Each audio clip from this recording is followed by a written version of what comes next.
Are you having really heavy periods? Do you not want to leave the house? Are you terrified that you're going to bleed through your clothes? Well, if so, then listen up to this video because I'm Jodie Bramman, I'm the female health coach, and I help women fix their periods once and for all.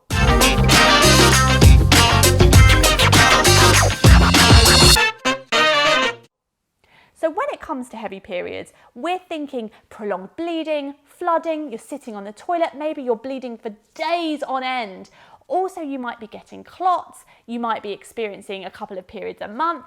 So it's all just kind of affecting the whole of your life and we need to nip it in the bud and sort it out.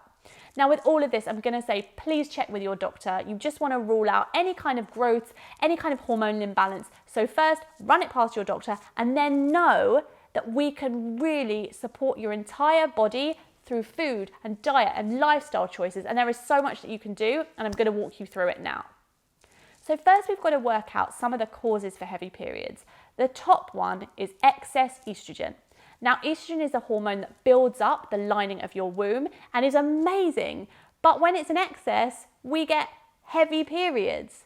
And excess estrogen can come from so many different things. So we often see it because we're exposed to so many toxins in our environment, whether that's the skincare products we use, the toxins that we spray to clean our house, whatever it is we're cleaning, whether it's the pill that we're exposed to and all these synthetic hormones, plastics as well that we wrap our food in or that we drink through plastic water bottles. All of these things mimic estrogen in the body and so build up estrogen in our system. It's crazy really because no one's really talking about this. Even the perfumes and all our beauty products, they contain some sort of chemical that can mimic estrogen in the body. So first things first, if you really want to work on your period health, look at what's around you and upgrade your life. So maybe you want to be storing food in glass containers and cooking in stainless steel pots or iron pans so that you're not exposed to that non-stick rubbish. Maybe you're upgrading your beauty products, cleaning with more natural ingredients. So just reducing your toxic exposure. Obviously, I'm not going to recommend being anywhere near the pill or any kind of synthetic hormones because that can just cause, well, hormonal chaos. So that's something to think about, but it's a whole other video for a whole other time. Another reason that estrogen builds up is because of our detoxification system and our gut health, because the way we poo and the way we detox is how we filter out excess estrogen. So things that really help detoxification is no, not a juice cleanse, but actually getting in leafy green vegetables into as many meals as we can because that helps support these very, very important processes. And making sure you're having a really good poo every day. So consuming fiber-rich foods, vegetables, fruits, legumes, whole grains, because that helps you have a good poo, the fiber helps pull out the toxins, and everything just moves out the body. So our estrogen calms down. Now, another thing that can affect heavy periods is our thyroid. The thyroid is a gland that sits here in our neck and is responsible for hormone balance. So if we have underactive thyroid, we can have heavy periods. And some of the signs around this are constipation, stubborn weight gain or weight loss resistance, also feeling tired or having brain fog, maybe our hair's falling out. So if you suspect any of this, go to your doctor, try and request a blood test and see what's going on. Lack of ovulation is another factor that can contribute to all of this. So if you're not ovulating, our uterine lining builds up again and then we can have heavy periods. So checking that, look for signs of cervical fluid. If you're not producing egg white mucus halfway through the month or at least at some point in the month, you're unlikely to be ovulating. So we want to go back again and ask why.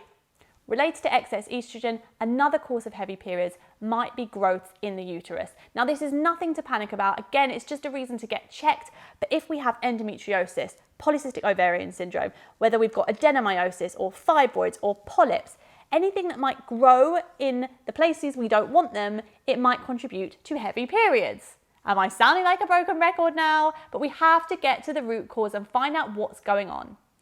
If we have nutrient deficiencies, which isn't really spoken about much, again, can be a factor. So the most common nutrient deficiency in all of this is iron. If our iron levels are low, we get heavy bleeding. And then when we get heavy bleeding, we lose blood. And when we lose blood, we lose iron. which means we have a heavy period and it goes round and round and round in circles. So check your iron levels and eat iron-rich foods. So things like liver and red meat and dark leafy green vegetables all contain iron. But you have to note that sometimes there are certain things that can inhibit iron absorption. So if you're having coffee and tea, make sure you either stop or shift it away from when you're having your iron foods or iron supplementation, at least an hour in between the two, because caffeine and tannins can inhibit your iron absorption. But what can boost iron absorption is vitamin C. So we know about oranges and we know about citrus fruits, but also things like red peppers and strawberries and berries and leafy green vegetables, again, can boost this vitamin C intake, which can help your iron, which can help your periods. And finally, we want to be looking at the diet as a whole and bringing down inflammation. So inflammation can be triggered through our diet, through processed foods, through sugars, through processed fats that aren't supposed to be baked into our food, through pesticides, and dairy can also cause inflammation. So we want to be cutting all that stuff out to heal our body, but then introducing lots of anti-inflammatories. So we've covered leafy green vegetables, which seems to be the answer for everything, but also berries because they're rich in antioxidants, and really oily fish because that contains omega-3. So things like wild salmon and mackerel and sardines. Omega-3 is a natural anti-inflammatory in itself. So get in the different coloured vegetables, get in the oily fish, or look at a supplement, make sure you're having iron, get the vitamin C in if I haven't mentioned that already, get rid of the plastics, calm down the inflammation by chucking out all the toxins and the toxic food and all of that rubbishy stuff, and just nourish your body so you can have the best periods ever. If you've got any questions, make sure you pop them in the comment box below. You can find me on Instagram @JodieBramman. And for more period videos and to make sure you don't miss out on any amazing information, click subscribe. And I will see you very, very soon.